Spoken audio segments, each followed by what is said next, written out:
ነጋሽ በዳዳ ታሰረ። ህዝብን ለሽብር ማነሳሳት በጣም ወንጀል ነው። ከታሰረ በኋላ ፍርድ ቤት መጠየቅ አይችልም። መንግስት ስላለ ነው እኛ በሰላም ወተን የምንገባው። መንግስት ላይ ሽብር እንዲነዛ አጀንዳ እንዲሆን ፈልገን ሰርተን አናውቅ። የሃይማኖት ጎራ ለማስያዝ ሀገርን እንደዚህ አይነት የዘመን መጨረሻ ታሪ ሲያልቃሽ ሚዲያ ነጋሽ በዳዳ ታሰረ። ሰላም ጤና ይስጥልኝ ውድ የቃል ቀርን ሚዲያ ቤተሰቦቻችን እንደምናላችሁ በያላችሁበት ሰዓት አቆጣጠር እንዳላችሁበት ሁኔታ ሰላማችሁ ብዝት ይበል ማለት ፈልጋለሁ። ወንድም እህቶቼ፣ ታላቅ ታናሾቼ እንደየእድሜያችሁና እንደየክብራችሁ መጠን ሰላማችሁ ይብዛ። ታመው የተኙ በሆስፒታል ያሉ በጸበል ስፍራ የሚገኙ በችግርና በመከራ ውስጥ የሚገኙ ወገኖቻችን በሙሉ እግዚአብሔር ይቅር ይበልልን፣ ከክፉ ነገር በሙሉ ያርቅልን። ዛሬ መረጃዎች ይዤላችሁ መጥቻለሁ። ከያዝኩላችሁ መረጃዎች መካከል በዋናነት ያዝኩላችሁን የነጋሽ በዳዳ ጉዳይ የምነግራችሁ ይሆናል። ከመሸጋገሪያ በኋላ እንገናኝ። የሃይማኖት ጎራ ለማስያዝ ሀገርን እንደዚህ አይነት የዘመን መጨረሻ ታሪ ሲያልቃሽ ሚዲያ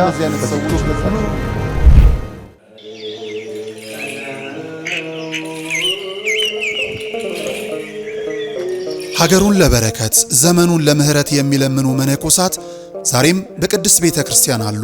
የዓለም ዕውቀታቸውን ንቀው የሚሸጥ የሚለወጥ ጥሪታቸውን ጥለው የመነኑ ለሰው ልጅ ክፋት በአምላክ ምህረት እንዲተካ ሰርክ ያለማቋረጥ ስርየትን የሚለምኑ ዛሬም በበዓታቸው ተወስነው አሉ።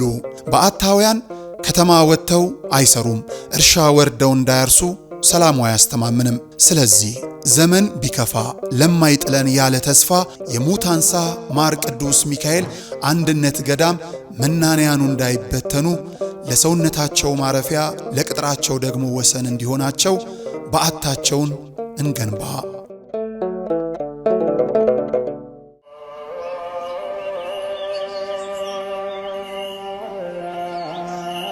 በዘላለም ሕይወት ጌታችንን ለመምሰል በሁዳዴው በፍጹም ጾም ጸሎትን እንዳንዘል በዚህ ዘመን ሐኪም ለማይደርስበት ክፉ በሽታ ዓለም ለነጠቀችን ሁሉ አሳይታ ከሰጠ የማይነሳ ስንነግረው ለማይረሳ የድንግል ማርያም ልጅ መባችን እንዳይረሳ በእናቱ ቤት ለልባችሁ ማረፊያ ቅዳሴ ጾም ጸሎት ለአካላችሁ ማቆያ የተጠናቀቀ የሱባኤ ቤት ተዘጋጅቷል። በሰሚነሽ ኪዳነ ምሕረት ሁሉም ሰላም ይሆናል። የበረታችሁ በዋሻ ዘግተን ለሱባኤ ያልሆነልን በደርሶ መልስ ለሰንበት ጉባኤ ኑ ወደ ሰሚነሽ ኪዳነ ምሕረት ገዳም አብረን እንጓዝ።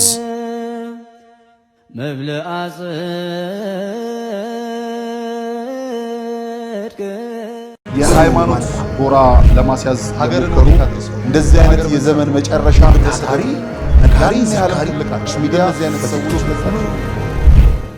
አመሰግናለሁ። የመጀመሪያው መረጃ የነጋሽ በዳዳ ታሰረ ነው። እንደምታዩት ወንድም የነጋሽ በዳዳ በትላንትናው ዕለት ሕግ በቁጥጥር ስር ውሎታል። በፖሊስ ቁጥጥር ስር ውሎ ሶስተኛ ፖሊስ ጣቢያው ደግሞ ማዕከላዊ ከታሰረ በኋላ ዛሬ ጠዋት ፍርድ ቤት ቀርቧል። ፍርድ ቤትም የቀረበበት ጉዳይ በተመሳሳይ ኬዞች እንደሆነ መረጃዎቹን አግኝቻለሁ እና ጠበቆችም የቤተሰብም ጭምር በጋራ እንደሰማነው እንዳደመጥነው ሁላችንም ነጋሽ በዳዳ የታሰረበት ጉዳይ ከመምህር ሲሳይ አዳነ ጋር በቀረበው መረጃና እንዲሁም መምህር ደረጀ ነጋሽ ዘወይንዬ የቀረቡበት ጉዳይ እንደሆነ መረጃውን ለመስማትም ለመከታተልም የክሱንም ሂደትም ለማየት ችለናል። ጠበቆችም ገብተው ነበረ ዛሬ ጠዋት ማለት ነው። እንደምታውቁት መምህር ሲሳይ ቀደም ብሎ ከነጋሽ በዳዳ ከወንድሜ ነጋሽ በዳዳ ጋር ሁለት ጉዳዮች ላይ ኢንተርቪው ሰጥቶ ነበር እና ኢንተርቪው የሰጠባቸው ጉዳዮች ላይ አንድ በመምህር ዘላለም እና አንድ ደግሞ ማህበራዊ ሚዲያ ላይ በወጣው የዚህ ጉዳይ መከራከሪያና ክስ ከሆነው ጉዳይ ጋር ተያይዞ የወጣ አንድ አጀንዳ ነበራቸውና በሱ አጀንዳ ላይ በሁለት አጀንዳዎች ላይ ውይይት አድርገው ለሚዲያ አቅርበውት ነበር። ይህም ከቀረበ በኋላ በሌላኛው ቀን ደግሞ ወይ ደግሞ በነጋታ ይመስለኛል መምህር ሲሳይ እንደምታውቁት መምህር ደረጀ ነጋሽ ዘወይንዬ ሚዲያ ላይ በቋሚነት ለረጅም ጊዜ በተከታታይ መንፈሳዊና ማህበራዊ ጉዳዮችን ፕሮግራም በማቅረብ ይታወቃል። በዚህ ጉዳይ ቀርቦ ነበረ። እዛም ላይ ከመምህር ደረጀ ጋር ሚዲያ ላይ እንዳቀረበ መረጃዎች አሉኝና ከዛም በኋላ በአጋጣሚው ከቀናቶች በፊት መምህር ሲሳይ እንደታሰረ መረጃዎች ወጥተዋል። እኛም አገርተናቸዋል በተለያየ አጋጣሚ። በዛም በማስከተል ደግሞ ከ3 ቀናት በፊት መምህር ደረጀ ነጋሽ ዘወይንዬ በፖሊስ ቁጥጥር ስር ውለው ትላንትና ወዲያ እሳቸው ፍርድ ቤት ቀርበው ነበር። ፍርድ ቤት ቀርበው በ29 መጋቢት 29 ቀጠሮ ተቀጥረዋል። የመምህር ሲሳይ አዳነ ደግሞ የ10 ቀናት ቀጠሮ ረጅም ጊዜ ተሰጥቷቸዋል። መጋቢት 30 ማለት ነው የሚታዩበት ጊዜ ነው። እንግዲህ ዛሬ ነጋሽ ሲወጣ የቀረበበት አንደኛው ክስ በዚህ ጉዳይ ላይ ህዝብ በመንግስት ላይ አመኔታ እንዲያጣ በማድረግ የሚልና ህብረተሰብን ለሁከትና ብጥብጥ ወይ ለሽብር የሚያዘጋጁ ተግባሮችን በማከናወን ወይ ደግሞ በሚዲያ በማስተላለፍም ጭምር የሚል ክሶች ነው የቀረቡበት በተላለፈው የሚዲያ መረጃ መነሻ ምክንያት በማለት ነው። በዚህ ሚዲያ በቃለ ቀርን ሚዲያ፣ በአርያ ሚዲያ፣ በነጋሽ ሚዲያ እኔ በማውቀው በሙሉ መረጃ ማለት ነው መንግስት እንደ መንግስትነቱ ሁሉም ሰው እንዲያከብር ሃይማኖትን በሃይማኖት ስርዓት መልኩ እንዲያከብር ነው ሁሉ ጊዜ ፕሮግራም የምንሰራው። እነዚህን ስራዎች ለመናገር እኛ አይደለንም ምስክር፣ ህዝቡ ምስክር ነው። ምናልባት ቪዲዮ ቆራርጠው ለቀው ለሌላ አጀንዳ ለሚጠቀሙ ሰዎች ሲባል ፕሮግራም አለመስራት ከሆነ ህዝብም ማንቃትንም መረጃዎችንም ማጋራትንም መቆም አለበት የሚለው አጀንዳ ነው መምጣት ያለበት። እሱ ደግሞ የመንግስት ህግና የመንግስት ኃላፊነት ነው። እዛ ውስጥ እንደ አንድ ጋዜጠኛ አንዳንድ የሚዲያ ባለሙያ መረጃዎችን ህጋዊ ፈቃድ አውጥቶ ከብሮድካስት ፈቃድ ህጋዊ ፈቃድ አውጥቶ በብሮድካስት ህግ እየተመራ ስራዎችን ለሚሰራ ተቋም ስራዎችን ለሚሰራ አመራርና ባለሙያ ህዝብን ለሽብር ማነሳሳት በጣም ወንጀል ነው። በዚህ አጋጣሚ ማናችሁም ተነሱ ሆበሉ ተብሎ የተሰራ ፕሮግራም የለም። በሚዲያ ላይ በተሰጡ አስተያየቶች ላይ ምላሽ ይሰጣል። እስከዛሬም ድረስ ፕሮግራም የምንሰራባቸውን አያስተውላችሁ የምታውቁ ከሆነ በሚዲያ ላይ ለወጡ ጉዳዮች ብቻ ነው አስተያየት የምንሰጠው። ሚዲያ ላይ ሐሳባቸውን ባጋሩ ማህበራዊ ሚዲያ ላይ ገበያ ነው። በነገራችን ላይ ማህበራዊ ሚዲያ ላይ ገበያችሁን ሐሳባችሁን ለሸጣችሁ ሰዎች ምላሽ ይሰጣል። ምላሽ ለሚሰጣቸው በዛ ጉዳይ ባላዩት አቅጣጫም እንዳዩ ከሆነ ባላዩት አቅጣጫ ደግሞ እንዳዩ እነዚህ ነገሮች መታየት ይጠበቅባቸዋል ተብሎ አስተያየት ይሰጣል። ወንድሜ ነጋሽ በዳዳና መምህር ሲሳይ ያደረጉት ውይይት ከዚህ የዘለለ አልነበረ። ክርክሩም ውይይቱም እዚህ ላይ ነበረ። በቪዲዮ በቀረቡት ቪዲዮ ታስታውሳላችሁ። እናንተም ብዙዎች ተቆራርጠው እንደተለቀቁ ታውቃላችሁ። እሱም እንደነገራችሁ ወንድሜ ነጋሽ ቪዲዮ እንዲወርድ መደረጉን ከብሮድካስት በመጣለት ጥያቄ መሰረት እሱም ቪዲዮን አውርዶታል። ነገር ግን ትላንትና ስራ ቦታ መግባት አልቻለም ነበር ከኔ ጋር። ምክንያቱም በህግ ጥላ ስር ስለዋለ ወደ ማረፊያ ጣቢያ ገብቶ ነበር። ዛሬ ደግሞ ህግ በሚጠይቀው ነው በሚፈቅደው መሰረት ወደ ፍርድ ቤት ቀርቧል። ጠበቆችም መጥተዋል። ከጠበቆች ጋር ሆነን አብረን ቀርበን ነበር። በቀረበበት ሰዓት ያቀረበው ጉዳይ የምታውቋቸው ተመሳሳይ ኬዞች ናቸው ክሶቹ። የሶስቱንም ክስ ለማየት ሞክረናል። አንድ ነገር ልንገራችሁ፣ እንደው የወንድሜ ነጋሽ በዳዳን ጉዳይ እንዲሁ ለጫፉን ላሳያችሁ። በሚዲያ ላይ ስንሰራ ይሄንን አዋጅ ጠብቀን ነው የምንሰራው። ይሄ አዋጅ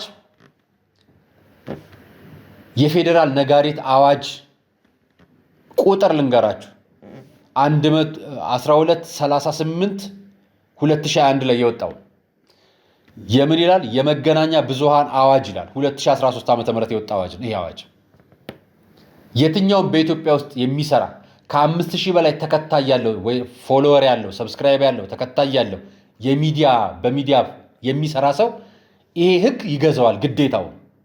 በዚህም ህግ የመገናኛ ብዙሃን አዋጅን ተከትለን በተለያዩ አጋጣሚዎች ትችት፣ ጥላቻ ንግግር፣ ክፉ ንግግር በሚያቀርቡት ላይ ሂስ እንሰጣለን።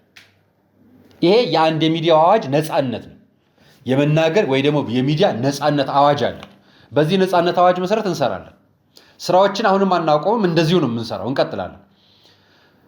ጉዳዮቹ ከህግ አግባብ ውጪ ትክክል አይደለም ተብሎ ሲቀርቡ የሚመለስበትን ማሰራር አለ። የመገናኛ ብዙሃን አዋጅ አንቀጽ 86 እንደምትመለከቱ ወይ ደግሞ እንደምታዩት በመገናኛ ብዙሃን የሚቀርቡ ክሶች የወንጀል ክስ ሳይሆኑ የፍትሐ ብሔር ክስ መሆን ይችላሉ። የወንጀል ክስ ሆነው ከቀረቡ እንኳን እንዴት እንደሚቀርቡ እንዴት እንደሆነ አሰራራቸውን በዝርዝር ተቀምጧል። አንዱን ነገር ልንገራችሁ። እኔ በተደጋጋሚ በመገናኛ ብዙሃን አዋጅ ፍርድ ቤት ወይ ደግሞ ክስ ቀርቦብኝ በተለያዩ ጊዜዎች ታስሬ አውቃለሁ። ተደጋጋሚ ስር እኔ በመረጃ ደረጃ ብዙዎቹ አዋጁን ስጠን ብለውናል። ከሳሾች የራሳቸው አያውቁትም ብዙዎቹ። ይሄ ጉዳይ ግን የያዙት አካላት በደንብ ህጉን ያውቁታል። ስለዚህ በወንጀል የሚከሰስበት አጀንዳ አለው ተብሎ በወንጀል የተከሰሰው በወንጀል የሚከሰስበትን አንቀጽ ላሳያችሁ። ከመገናኛ ብዙሃን ጋር ስለሚቀርቡ አንቀጽ 86 ስለሚቀርቡና ክሶችና ስለሚቀርቡበት ስለሚሰሙበት ሁኔታ የሚል አንቀጽ 86 ላይ አለ። ላንብብላችሁ። ቁጥር 1 ላይ በመገናኛ ብዙሃን አማካኝነት የወንጀል ድርጊት በመፈጸም የተጠረጠረ ማንኛውም ሰው በወንጀል ድርጊት የተጠረጠረ ማንኛውም ሰው ወይም አካል በወንጀል ስነ ስርዓቶች ህግ ድንጋጌ መሰረት ለተጨማሪ ምርመራ በእስር እንዲቆይ ሳይደረግ ክሱ በቀጥታ በአቃቤ ህግ አማካኝነት ለፍርድ ቤት መቅረብ አለበት። ያ ማለት ምን ማለት ነው? ምርመራው ተጠናክሮ አልቆ ነው ለፍርድ ቤት መቅረብ ያለበት። ከታሰረ በኋላ ፍርድ ቤት መጠየቅ አይችልም። የሃይማኖት ጎራ ለማስያዝ ሀገርን እንደዚህ አይነት የዘመን መጨረሻ ታታሪ ነጋሪ ሲያልቃሽ ሚዲያ ዚያነት ሰዎች በዚህም እግዚአብሔር አለ። አይገርምም? ሁሉ የሱ ስፍራ ነው። አሁን የምንገኘው በጅማ ሀገረ ስብከት ጎማ ወረዳ ሊሙ ደብረ ሰላም መድኃኔዓለም ነው። መምህር አድነው ያፈረሱት ቤተክርስቲያን ለአገልግሎት ቢመጡ አገልግሎቱን የሚመጥን አይደለም ህንጻ ቤተክርስቲያኑ። መድኃኔዓለም በዚህ አይከብርምና ለርሱ የሚገባውን ክብር ሰጥተን ቤተክርስቲያኑን እናንጽና ግድ የለም የነበረውን እናፍረሳሉ። ማንን በማመን? መድኃኔዓለምን። ከዛስ የተዋህዶ ልጆችን በመተማመን በጣም ስቅቅ የሚያደርገን ቅድም እንደተባለኛ ደሳሳም ይሁን ምን በሞቀ ቤታችን እናድራለን። እናታችን አባታችን ውጭ በብርድ እያደሩ ነው። እነዚህ ቤተክርስቲያን ስቅቅ የሚያደርገን እንሰራለን ብለን አፈረስን። አባቶች በሰጡት ይዞት የነበረ የተሰራ መሬት በአይጥ በምስጥ በምናምን ፈራረሰው ወደቀ። የተሻለ እናደርጋለን ስንል ያው የአቅም ውስንነት የዚህ ያለው የኑሮ ውድነት ስላገደን አሁንም እኛ በጣም ውስጣችን ይበላል። አሁን በጣም አቅማችን በማነሱ እገዛ እንፈልጋለን። ጊዜው 1969 ነው። የሚባርከን ታቦት ያስፈልጋል ብለው በክርስትና የበረቱ የተዋህዶ ልጆች ህብረት ፈጥረው የሊሙ ሻይ ደብረ ሰላም መድኃኔዓለም ቤተክርስቲያንን ተከሉ። እነሆ በአገልግሎት ብዛት መሰረቱ ፈርሶ ጉልላቱ እንዲህ ወድቋል። ውሃ መሰረታዊ ነገር ነው።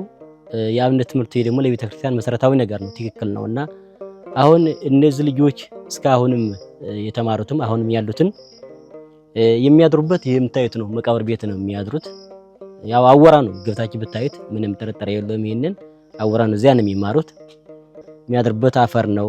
ቢያንስ እንኳን መጠለያ አሁን ማታ ማታ እንደምታዩት በዚህ ዝናብ ይመጣል፣ ውሽንፍር ነው የሚመታቸው። ቁጭ ብሎ የሚማሩበትን ትምህርት ቤት ቢሰራ እጅግ የተሻለ ነገር ነው። የተዋህዶ ልጆች በውጪም በውስጥም ያላችሁ ይህ ደብር ታላቅ የበረከት ስፍራ ነው። እመኑኝ፣ የሰራችሁት ይባረካል፣ የጠየቃችሁት ይመለሳል። የቦታው ተአምር በሰው ልጆች እጅ ሥራ አጥር የለውም። ባለቤቱ ግን በተፈጥሮ ጫካ ዙሪያውን አጥሮ ቤቱን ይጠብቃል። ቤቱ ደግሞ ፈርሶ የኛን በረከት ይጠባበቃል። የለመነው እንዲመለስ የጠፋብን እንዲገኝ ለመድኃኔዓለም እንስጥ። የሃይማኖት ጎራ ለማስያዝ ሀገርን እንደዚህ አይነት የዘመን መጨረሻ ታታሪ ነጋሪ ሲያልቃሽ ሚዲያ ዚያነት ሰዎች ይሄ አዋጁን የሚለው ነው የምነግራችሁ። ሁለተኛው ነገር ሳይታሰር አቃቤ ሕግ ፍርድ ቤት መክሰስና ፍርድ ቤት እንዲቀርብ መጥሪያ መስጠት አለበት። ላንብብላችሁ። ክሱን ለመስማት ስልጣን ያለው ፍርድ ቤት የክስ ማመልከቻው በቀረበለት በ15 ቀናት ውስጥ ክሱ እንዲሰማ ማድረግ አለበት። ሶስተኛ የፍርድ ቤቱ ክሱን ከመስማቱ ቢያንስ በ5 ቀናት በፊት የክሱን ማመልከቻ ግልባጭ ወይም ቅጂ እንዲሁም የቀረቡ ማስረጃዎችን ለተከሳሹ እንዲደርስ መደረግ አለበት ይላል። ክሱ ከመቅረቡ ከ5 ቀናት በፊት ትላንትና እስኪታሰር ድረስ አብረን ነበር። የትኛውም የክስ ማመልከቻ አልቀረበም። ማስረጃውን ነው የምነግራችሁ። አራተኛ ክሱን የሚሰማው ፍርድ ቤት ክሱን መሰማት ከጀመረበት አንስቶ እጅግ ቢበዛ በአንድ ወር ጊዜ ውስጥ ውሳኔውን ማሳወቅ አለበት ይላል። ይሄ የመገናኛ ብዙሃን አዋጅ 1238 2013 ዓ.ም የወጣው አዋጅ በሚዲያ ላይ በሚሰሩ ማናቸውም ፕሮግራሞች ላይ ለሚወጡ ክሶች፣ ለሚወጡ ወንጀሎች፣ የፍትሐ ብሔር ጥያቄዎች በሙሉ ሳይታሰር ፍርድ ቤት ውጭ ሆኖ እንዲከራከር ክሱ ከ5 ቀናት በፊት እንዲቀርብለት የክሱ ጭብጥና መረጃ ከነማስረጃው እንዲቀርብለትና ምላሽ ይዞ እንዲቀርብ አዋጁ ይደነግጋል። ነጋሽ ክሱ አልቀረበለትም። የክሱን ምላሽ ማስረጃ ይዞ አልቀረበም። ምክንያቱም ሲመጣ ተይዞ ወደ እስር ቤት ነው የተካሄደው። አምስተኛ ተከሳሽ በአድራሻው ባለመገኘቱ የተነሳ መጥሪያውን ለማድረስ ያልተቻለ እንደሆነ ፍርድ ቤቱ ተከሳሹ በ3 ቀናት ውስጥ ካልቀረበ ጉዳዩን በሌለበት ታይቶ የሚወሰን መሆኑን የሚገልጽ መጥሪያ በጋዜጣ ትዕዛዝ ያወጣል ይላል። ነጋሽ ላይ የጋዜጣ ትዕዛዝ አልወጣም። 5 ቀን ቀደም ብሎ የክስ ቻርጅ አልቀረበለትም። ከነ ማስረጃው ምላሽ እንዲሰጥ አልቀረበለትም። ና ተብሎ አልቀረም። የምታዩት ነው። በአደባባይ በሚዲያ የተናገረው ነገር እኔ ተጠርቼ ነገ ማለትም ዛሬ ማለት ነው በሌላ ጉዳይ ሌላ ክስ የመሰረተቻለች ከዚህ በፊት የምታውቋት እህተ ማርያም የምትባለው ግለሰብ በፌዴራል ፖሊስ ክስ መስርተው በዚህ አዋጅ መሰረት መክሰስ የማይቻልና ለክስ ብቁ ባለመሆኑ በፌዴራል ከወረደ በኋላ በሌላ በመደበኛ ጉዳይ ደግሞ ክስ መስርተዋል። ምን አድርገው? በሌላ ግለሰብ አድርገው ጉዳዩ አሁን ክርክሩ የዛ ወገን የሆኑ ግለሰቦች ናቸው ክሱን የመሰረቱት። በሱ ክርክር ዛሬ ፍርድ ቤት ይቀርብ ነበር። ፍርድ ቤት አልቀረበም። በዚህኛው ጉዳይ ታስሮ ፍርድ ቤት ቀርቦ ነበር። የቀረበበት ፍርድ ቤት ደግሞ ጠበቆች ጉዳዩ ሚዲያ ላይ ለቀረቡ ሐሳቦች ሚዲያ ላይ የቀረበ ምላሽና ሐሳብ ትችት ነው የተሰጠው ወይ ደግሞ አስተያየት ነው የተሰጠው። ለተሰጠው አስተያየት ደግሞ መጽሐፍ ቅዱሳዊ ጉዳዮች እንጂ ምላሽ የተሰጠው ህዝብ የሚያነሳሱ ለአመጽ የሚያነሳሱ ወንጀል የሆኑ ድርጊቶች አይደሉም የሚል መከራከሪያ ጠበቆቻችን አቅርበዋል። ጠበቆቻችን አንቀጽ ጠቅሰው አዋጅ ጠቅሰው ወንጀለኛ ለመባል የማያስችል መሆኑን ጠቅሰው ክርክሩንም ውጪ ሆኖ በህጉ መሰረት ውጪ ሆኖ እንዲከራከር ፍርድ ቤቱን ክርክራቸውን አቅርበዋል። አቃቤ ህግም የራሱን ማሳመኛ ማስረጃ ያላቸውን የያዛቸውን ይዞ የ14 ቀን ጊዜ ቀጠሮ ጠይቆ ነበር። ውጤቱም ጠበቆቹም የአቃቤ ህጉም ክርክር በኋላ እዛው እኛም በተገኘንበት ማለት ነው የቤተሰብ የጠበቆችና የአቃቤ ህግ በተገኘበት ጉዳዩ ምንድነው የተደረገው? በቀጣይ ከ3 ቀናት በኋላ ማለትም በ25 ከነገ ወዲያ ፍርድ ቤት ውጭ ሆኖ ይከራከር ክሱ ለክስ አይበቃም የሚለውን ጉዳይ ለመወሰን የ3 ቀናት ቀጠሮ ሰጥቷል። አቃቤ ህግ የመመርመሪያ ጊዜ ይሰጠኝ ነው ያለው። ማለት ተጨማሪ ምርመራ ጊዜ ይሰጠኝ ነው ያለው። እነ መምህር ደረጀ ነጋሽ ዘወይንዬም ላይ እነ መምህር ሲሳይም ላይ የተባለው ይሄ ነው። ቀነ ቀጠሮ የተሰጠው በዛ ምክንያት ነው። ወንድሜ ነጋሽ ላይ ደግሞ የቀረበው ጠበቆች ያቀረቡት በሚዲያ ሐሳቦችን በሐሳብ የመተቸት በጉዳዮችን በህግ አካላት በተሄደው በመገናኛ ብዙሃን ባለስልጣን በተሄደው ጥያቄና ማስጠንቀቂያ ምክንያት ቪዲዮ ወርዶ ህጋዊ አሰራር የሚከተል በመሆኑም ጭምር ቪዲዮን አውርደናል። ተጨማሪ ደግሞ በሚዲያ ለሚቀርቡ ደግሞ የህዝብ ቅስቀሳ ለተባሉት ጉዳዮች ደግሞ ማስረጃው ቀርቦ ነበር። ለክርክር መቅረብ የነበረበት ምን ላይ? ፍርድ ቤት ላይ ለክርክር መቅረብ የነበረበት ራሱ መከራከሪያው ቀርቦ ነበረ። ከዛ ውጭ መሆን አይችልም። አንደኛ። ሁለተኛው ነገር ደግሞ ውጭ ሆኖ መከራከር ያለበት ውጭ ሆኖ መክሰስ ያለበት ክሱ ራሱ ከመድረሱ በፊት ከ5 ቀናት በፊት ክሱ ለተከሳሽም ለጠበቃም አልደረሰም። ስለዚህ እነዚህ ነገሮች ቀድሞ አልተከናወኑም። ወደዚህ ወደ ህጋዊ ስርዓቱ እንመለስ የሚል ለዳኛውም ክርክር አቃቢ ህግም ጊዜ ይሰጠኝ የሚል ክርክር አቅርበዋል። እነዚህን ተጨማሪ መረጃዎች ማሰባሰብበት ጉዳዩ በዚህ ሁኔታ ላይ ነው ያለውና ሁላችሁም በጸሎት እንድታስቡልን ነው መረጃዬን ማጋራችሁ። ከዚህ የዘለለ ነጋሽ ታሰረ እንደዚህ ሆነ ምናምን የሚል ሁከትም ጫጫታም አንፈልግም። እኛ የምንፈልገው ሀገር የተከበረችበት ስርዓት ያለበት እውነት ያለበት ህግ የሚከበርበት ሚዲያም የተከበረበት ስራ እንዲሰራ ነው የምንፈልገው። የትኛውን አመጽ ነው ማስነሳት የምንፈልገው? አመጽ አስነስቶ እንደ ሚዲያ ባለሙያ ምን ውጤት ለማምጣት ነው? ምን እንዲሆን ነው?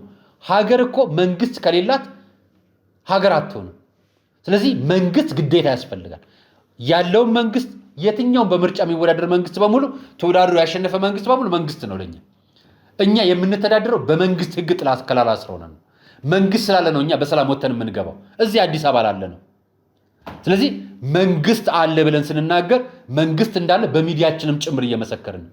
ይሄ ነገር ይከበር ብለን የምንናገረው መንግስት ያንን ነገር እንዲያስከብር የማስከበር ኃላፊነት ያለው አካል እንዲሰማውና መረጃውን ሰምቶ ስህተቱን እንዲያስተካክል እርምቱንም እንዲያደርግ መንግስት የሚጠቀመውን መረጃ ወስደው እንዲያስተካክል እንጂ መንግስት ላይ ሽብር እንዲነዛ አጀንዳ እንዲሆን ፈልገን ሰርተን አናውቅ።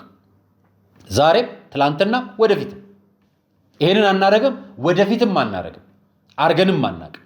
እነዚህን መረጃዎች ከቀረቡባቸው ክሶች አንጻር የሚመጣውን ውሳኔ በጋራ የምንጠብቅ ይሆናል።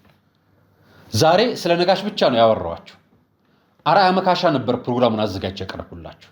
ለነበረኝ ቆይታ አመሰግናለሁ። በነገራችሁ ላይ እናቶች በጣም ብዙዎቻችሁ ትደውሉልኛላችሁ፣ ቴክስት ታደርጉልኛላችሁ። ስልካችሁን እየመለስኩ አይደለም፣ በብዛት በጣም ቢዚና ስራ ላይ ስለምሆን በጸሎታችሁ አስቡን እላችኋለሁ አይደል? እናንተ በጸሎታችሁ አስቡ። እኛ ኃጢአተኛ ደካማ ነን። ስለዚህ በጸሎታችሁ አስቡን። ወንድማችን ነጋሽ ተፈቶ በጋራ ውይይት የምናደርግበት ቀን ሩቅ ይሆናል ብዬ አልጠብቅም። በቅርብ ቀናት ተመልሶ ወደ ሚዲያ አብረን ድጋሚ ስለ እስር ቤት ቆይታው ቀጣይ ስለምንሰራቸው ስራዎች ደግሞ አብረን የምንጫወት ይሆናል። አብራችሁን ስለነበራችሁ እናመሰግናለን። ሰናይ ቀን። የሃይማኖት ጎራ ለማስያዝ ሀገርን እንደዚህ አይነት የዘመን መጨረሻ ታሪ ነጋሪ ሲያልቅ ሚዲያ እዚህ አይነት ሰዎች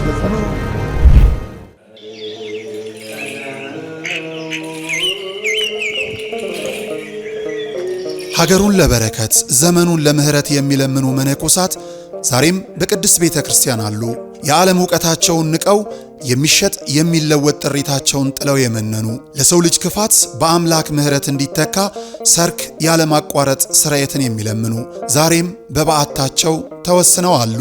በዓታውያን ከተማ ወጥተው አይሰሩም፣ እርሻ ወርደው እንዳያርሱ ሰላሙ አያስተማምንም። ስለዚህ ዘመን ቢከፋ ለማይጥለን ያለ ተስፋ የሙታንሳ ማር ቅዱስ ሚካኤል አንድነት ገዳም መናንያኑ እንዳይበተኑ ለሰውነታቸው ማረፊያ ለቅጥራቸው ደግሞ ወሰን እንዲሆናቸው በዓታቸውን እንገንባ።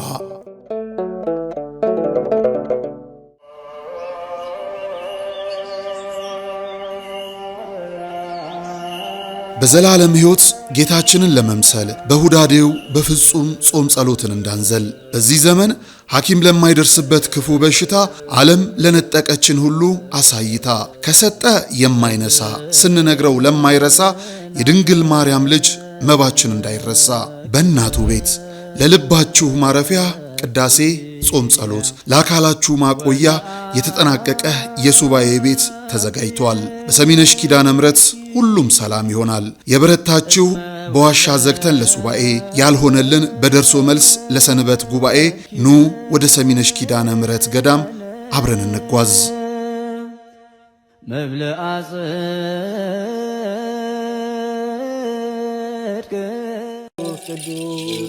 በዚህም እግዚአብሔር አለ። አይገርምም? ሁሉ የሱ ስፍራ ነው። አሁን የምንገኘው በጅማ ሀገረ ስብከት ጎማ ወረዳ ሊሙ ደብረ ሰላም መድኃኔ ዓለም ነው። መምህር አድነው ያፈረሱት ቤተ ክርስቲያን ለአገልግሎት ቢመጡ አገልግሎቱን የሚመጥን አይደለም ሕንፃ ቤተ ክርስቲያኑ። መድኃኔ ዓለም በዚህ አይከብርምና ለእርሱ የሚገባውን ክብር ሰጥተን ቤተ ክርስቲያኑን እናንጽና ግድ የለም የነበረውን እናፍረሳሉ። ማንን በማመን መድኃኔ ዓለምን፣ ከዛስ የተዋህዶ ልጆችን በመተማመን በጣም ስቅቅ የሚያደርገን ቅድም እንደተባለኛ ደሳሳም ይሁን ምን በሞቀ ቤታችን እናድራለን። እናታችን አባታችን ውጭ በብርድ እያደሩ ነው። እነዚህም ቤተ ክርስቲያን ስቅቅ የሚያደርገን እንሰራለን ብለን አፈረስን። ቅድም አባቶች በሰጡት ይዞት የነበረ የተሰራ መሬት በአይጥ በምስጥ በምናምን ፈራረሰው ወደቀ። የተሻለ እናደርጋለን ስንል ያው የአቅም ውስንነት የዚህ ያለው የኑሮ ውድነት ስላገደን አሁንም እኛ በጣም ውስጣችን የሚበላን አሁን በጣም አቅማችን በማነሱ እገዛ እንፈልጋለን። ጊዜው 1969 ነው። የሚባርከን ታቦት ያስፈልጋል ብለው በክርስትና የበረቱ የተዋህዶ ልጆች ህብረት ፈጥረው የሊሙ ሻይ ደብረ ሰላም መድኃኔ ዓለም ቤተ ክርስቲያንን ተከሉ። እነሆ በአገልግሎት ብዛት መሰረቱ ፈርሶ ጉልላቱ እንዲህ ወድቋል። ውሃ መሰረታዊ ነገር ነው። የአብነት ትምህርት ደግሞ ለቤተ ክርስቲያን መሰረታዊ ነገር ነው። ትክክል ነውና አሁን እነዚህ ልጆች እስካሁንም የተማሩትም አሁንም ያሉትን የሚያድሩበት የምታዩት ነው። መቃብር ቤት ነው የሚያድሩት። ያው አወራ ነው ገብታችሁ ብታዩት ምንም ጥርጥር የለውም። ይሄንን አወራ ነው። እዚያ ነው የሚማሩት። የሚያድሩበት አፈር ነው።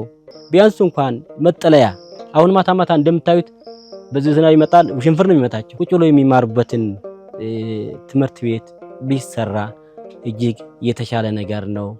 የተዋህዶ ልጆች በውጪም በውስጥም ያላችሁ ይህ ደብር ታላቅ የበረከት ስፍራ ነው። እመኑኝ፣ የሰራችሁት ይባረካል፣ የጠየቃችሁት ይመለሳል። የቦታው ተአምር በሰው ልጆች እጅ ሥራ አጥር የለውም። ባለቤቱ ግን በተፈጥሮ ጫካ ዙሪያውን አጥሮ ቤቱን ይጠብቃል።